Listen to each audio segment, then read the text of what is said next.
নমস্কাৰ, মই ষ্টৰেজৰ অপূৰ্ব তথ্য লৈ আহিছোঁ 21 জুলাইৰ দেওবাৰৰ ৰাশিফল। বন্ধুসকল, ৰাশিফলৰ ভিডিঅ' আৰম্ভ কৰাৰ আগতে আপোনালোকৰ এটা সৰু অনুৰোধ, যদি ফেচবুকত চাই আছে তেনেহ'লে আমাৰ পেজটো ফ'ল' কৰিবলৈ নাপাহৰিব আৰু ইউটিউবত যদি চাইছে তেনেহ'লে চেনেলটো ছাবস্ক্ৰাইব কৰি কাষত থকা বেল আইকনটো প্ৰেছ কৰিব, যাতে অনাগত দিনত আমাৰ এষ্ট্ৰলজিৰ ভিডিঅ'সমূহ আপুনি সহজে পায়। বন্ধুসকল, আজি হ'ল 21 জুলাই দেওবাৰ। অসমীয়া লেখেৰে আজি শাওণ মাহৰ 5 দিন। আজি সূৰ্যোদয় 4:47 আৰু সূৰ্যাস্ত সন্ধিয়া 6:13। আজি তিথি হ'ল পূৰ্ণিমা তিথি। আজি নক্ষত্ৰ উত্তৰাষাঢ় নক্ষত্ৰ যোগ বিস্কুন্ধ যোগ, কৰণ হ'ল লৱকৰণ।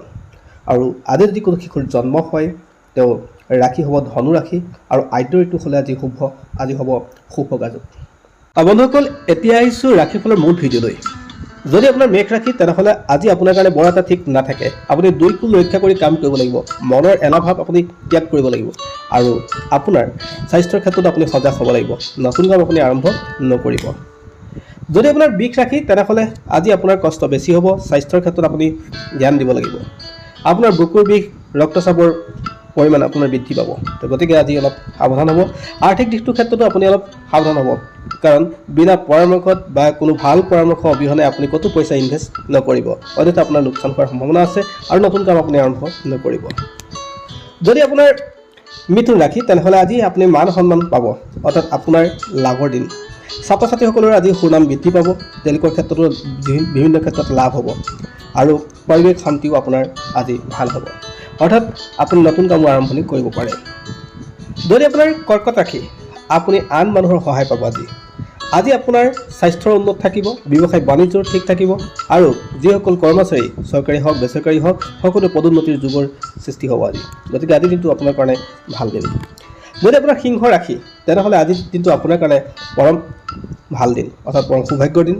আপোনাৰ মান সন্মান বৃদ্ধি পাব, প্ৰেমৰ ক্ষেত্ৰত আনন্দ হ'ব, গতিকে আপোনাৰ যিকোনো ক্ষেত্ৰত লাভৱানৰ দিশ আজি, গতিকে নতুন কামো আপুনি আৰম্ভ কৰিব পাৰে। যদি আপোনাৰ কন্যা ৰাশি, আপোনাৰ কষ্ট বেছি হ'ব, আপুনি দায়িত্ব বেছি বহন কৰিব লাগিব, কৰ্মক্ষেত্ৰতে হওক সেয়া ঘৰৰ ক্ষেত্ৰতে হওক, গতিকে আপুনি অলপ দায়িত্ব বেছি পালন কৰিব লাগিব আৰু নতুন কাম আপুনি আৰম্ভ নকৰিলে ভাল আছে। যদি আপোনাৰ তুলা ৰাশি তেনেহ'লে আজি দিনটো আপোনাৰ কাৰণে ভাল দিন। ৰাজহুৱা কামত আপোনাৰ ব্যস্ততা বৃদ্ধি পাব, শৰীৰৰ স্বাস্থ্য অৰ্থাৎ বৰ বিশেষ বেয়া নহয় আৰু আপোনাৰ যি শুভ বুদ্ধি আছে সেই শুভ বুদ্ধিৰ প্ৰয়োগেৰে আপোনাৰ নতুন দিনৰ ভাল ৰিজাল্ট পোৱাৰ যোগ মুকলি কৰে আৰু নতুন কাম আপুনি আৰম্ভ কৰিব পাৰে। যদি আপোনাৰ বৃশ্চিক ৰাশি তেনেহ'লে আপুনি দুধুৰ মুধুৰ অৱস্থাত থাকিব, সঞ্চয় ভাৱ ত্যাগ নকৰিব, গতিকে পইচা পাতি সঞ্চয় কৰিবলৈ আজিৰ পৰা আপুনি আৰম্ভ কৰক। আপোনাৰ ৰাজহুৱা স্থানত আপোনাৰ মান সন্মান বৃদ্ধি পাব, বুদ্ধি আপোনাৰ ভাল হ'ব, গতিকে আজিৰ দিনটো আপুনি চাই চিতি কাম কৰিলে ভাল হ'ব আৰু সাহিত্য প্ৰেমীসকলৰ কাৰণে আজিৰ দিনটো ভাল দিন। যদি আপোনাৰ ধনু ৰাশি, নতুন দিন আজি আপোনাৰ কাৰণে যথেষ্ট ভাল দিন, যিকোনো ক্ষেত্ৰত আপোনাৰ লাভ হ'ব, আপুনি যি কাম কৰে তাৰ ভাল ৰিজাল্ট পাব।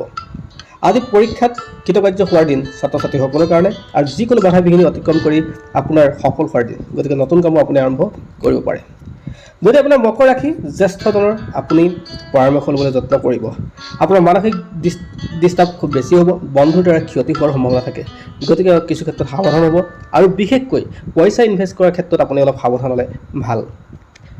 যদি আপোনাৰ কুম্ভ ৰাশি তেনেহ'লে আজিৰ দিনটো আপোনাৰ কাৰণে ভাল দিন। জীৱনৰ এটা ভাল দিনৰ অপেক্ষাত আজি যেন আপুনি ৰৈ আছে, ৰাজহুৱাভাৱে আপুনি স্বীকৃতি পাব, বুদ্ধি আপোনাৰ বৃদ্ধি পাব, অৰ্থাৎ আত্মীয়সকলৰ মাজত আপোনাৰ বন্ধুত্ব বা আপোনাৰ আত্মীয়সকলৰ ক্ষেত্ৰত যি মৰম চেনেহ সেয়া আগতকৈ বৃদ্ধি পাব, অৰ্থাৎ পাৰিৱেশ অশান্তি আপোনাৰ দূৰ হ'ব আৰু যিসকল ভ্ৰমণ প্ৰিয় লোক আছে তেওঁলোকৰ কাৰণে আজি দিনটো শুভ। আৰু যদি আপোনাৰ মীন ৰাশি হয় তেনেহ'লে আপুনি বিভিন্ন বাধা বিঘিনিৰ আজি সন্মুখীন হোৱাৰ দিন। স্বাস্থ্যৰ ক্ষেত্ৰত আপুনি সজাগ হ'ব লাগিব আৰু আপোনাৰ ক্ষেত্ৰত পইচা পাতি ইনভেষ্ট কৰাৰ ক্ষেত্ৰত অলপ সাৱধান হ'লে ভাল, অন্যথা আপোনাৰ লোকচান হ'ব আৰু নতুন কামৰ আপুনি আৰম্ভ নকৰাই ভাল। গতিকে আজিৰ দিনটো আপোনাৰ ক্ষেত্ৰত এনে যাব আৰু গোটেই ৰাশিকেইটাৰ কথা ক'লোঁ। যিসকলৰ ৰাশি শুভ বুলি ক'লোঁ তেওঁলোকে নতুন কাম আৰম্ভ কৰিব পাৰে আৰু যিসকলৰ ৰাশি অশুভ বুলি ক'লোঁ তেওঁলোকে নতুন কাম আৰম্ভ নকৰাই ভাল। আৰু যিসকলে ভিডিঅ'টো শেষলৈকে চাগে সকলোৱে কমেণ্টত হৰ হৰ মহাদেৱ লিখিবলৈ নাপাহৰিব, যিহেতু এয়া শাওণ মাহ শিৱৰ প্ৰিয় মাহ, গতিকে শিৱ ভক্তসকলে শ্বেয়াৰো কৰিব আৰু হৰ হৰ মহাদেৱ লিখিবলৈ নাপাহৰিব। ধন্যবাদ।